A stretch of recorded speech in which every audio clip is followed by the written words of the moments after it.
Not another fucking podcast. Yeah, easier said than done. Cool. All right. Welcome, guys. This one's called I Fucking Told You So.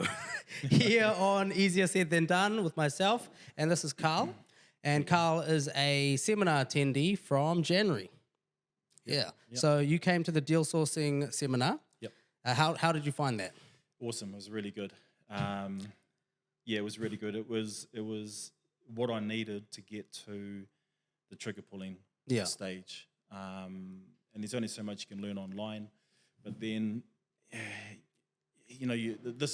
was definitely an investment, without a doubt. And you got to spend money to make money. Yep. So that wasn't a problem at all. And it's paid itself off. Yeah, well, that's the thing, right? You did a quick testimonial outside, and which we can cut to now. How'd it go, mate? Yeah, no, it was awesome. Enjoyed everything about it. Sourcing the deals, negotiation skills, listening to the phone calls and hearing how it actually works. You know? And then since then, I would say in a month, just after a month, you've basically went and got 3 deals under contract. Yeah, it was 8 days after the seminar. 8 days? Fuck, was that fast? Yeah, it was that fast. So the rest of that time was negotiating, going backwards and forwards with the agent and the vendor. Yeah. Did you already look at them before the seminar? No. No, it literally was like, go fucking do this, say this, put this in. Yeah, because, I mean, the stuff that I was watching, which is all American-based, it didn't show me where I need to look geographically in New Zealand. And so when I came to your seminar, that's the information that I needed. Yeah. I'm from Wellington, so I know Wellington very well. So I just went to my backyard. And I looked everywhere else as well. Yeah. But I had a look in my own backyard and saw this property, saw the opportunity, put everything together, spoke to the agent, and she was really good, Sarah. She was really, really good, very helpful. I managed to get 3 deals. Side by side, right? Side by side, yeah. Same vendor. Same vendor. So you had a trifecta type deal, which is awesome. Great opportunity because that gives you, as you know, more leverage to bring the price down, secure it because they know, well, they could all be sold at one go here. Yep. We don't have to fuck around with another guy, different conditions. So well spotted. Yeah. Yep. Yeah, and that was the whole strategy with that one is when I spoke with Sarah and then I asked her, are these from the same vendor? She said, yes. The light bulb went off. Yeah. And I was like, okay, well, a good discount will be required to get all 3. Or you can have tie kickers coming around and going one at a time. Absolutely. At some stage. Yeah. So, that worked really well. So, within 8 days, found those. And you made the offer on it on the 9th day, literally, bang, straight away? Yeah, I got in touch with her on the 8th day. On the 9th day, S&P. Yeah, so no fucking around. No. Yeah, exactly, No, which is the main theme of the seminar. Yeah, exactly. And it was to get them under contract. So then we could start the negotiations with my name on the document. Yeah. And there was a lot of backwards and forwards, which was great learning. Yeah. I've never, ever been in that situation before. Correct. So, and I was in it on 3 properties, on 3 deals. Yeah. So you had to conduct the sort of due diligence and guiding towards the buyers and everyone else on 3 different ones, right? Yeah. And the best thing about this is that when you have initiative, you actually travel down there to go view them. Yeah. And line up quotes and tradies and made it as a deal sourcer very beneficial and clearing due diligence for the next buyer on your own time, which is why, it was successful. Yeah. I paid for my wife and I, Maggie, to fly down to Wellington, hired a car from the airport, drove out, met with Sarah, met with the tradies, went through all 3 properties numerous times with painters and scaffolders and roofers, blah, blah, blah. And then got back to the airport and flew back here and then just waited for the quotes to come through. And then, just being in the trade as well helps to have those chats with the tradies. Absolutely. I know what the markups are and stuff. So I was able to have good conversations with them. Yeah. Awesome. Yeah. Cool. And as I was saying, the deal sourcing seminar came. That was roughly around $4,000 admittance. And since those deals you've done, basically you've made yourself $20,000. Yeah. Which is a humongous fee to come full 5 weeks out of. Did you expect it to be? No. that fast. No. And I told people, I said, it ain't going to be this fast. I gave them realistic expectations. You're not really supposed to make it this, because I fucking never did. Yeah. Obviously, no one was there to help me make that much in fucking 5 weeks. But I'm very glad that it's happened. You're one of 3 others from the course so far that have made money since January 13th, which is awesome. You are in the running lead, because that's a fucking 3 properties, great amount there.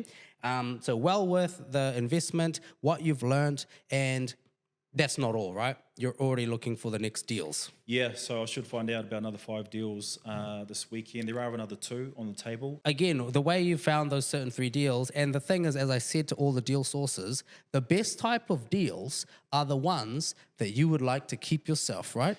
Yeah. And those 3, you fucking would have loved to have kept them, eh? 100%. Sure, Yeah. 100%. Because I know the area, it's on the good side of Titahi Bay. Yeah. Hell It's got the fucking harbour views. Beautiful. Yeah, all 3 new build developments behind it. Yep.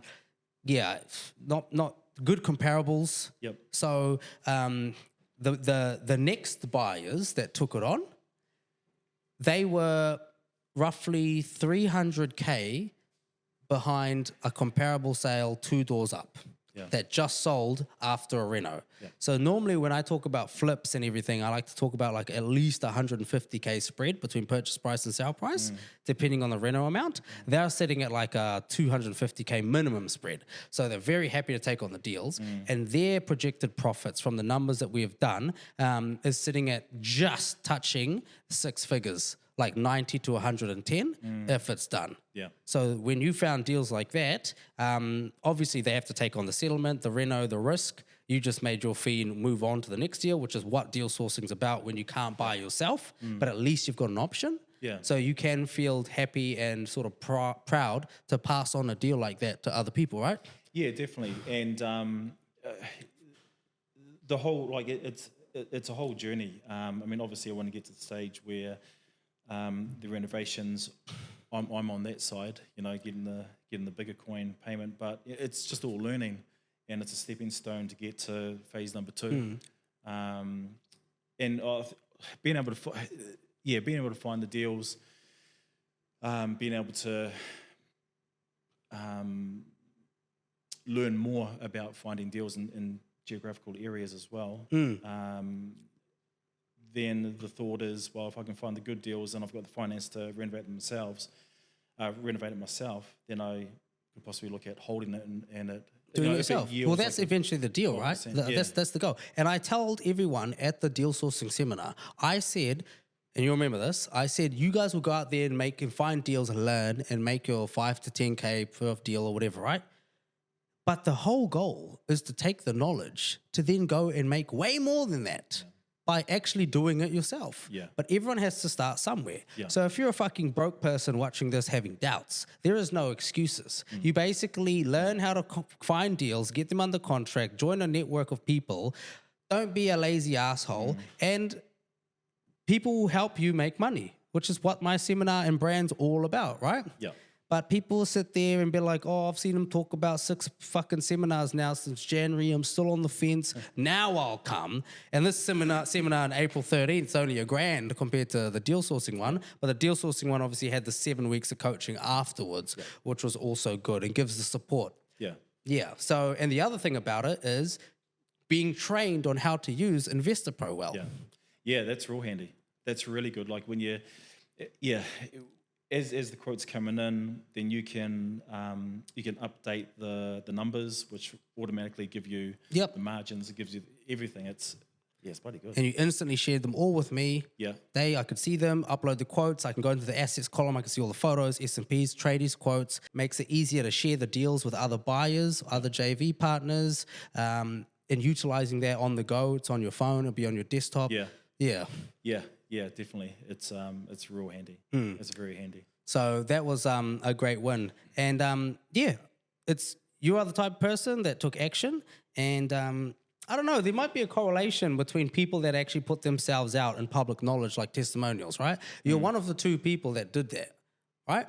Which means that you are now putting it out to the world. I guess I got to go out and fucking do something. Yeah. And then what happened? 8 days after the seminar, 3 days after the seminar, I posted the testimonial of you in it. Yeah. 5 days later, you're like, oh shit.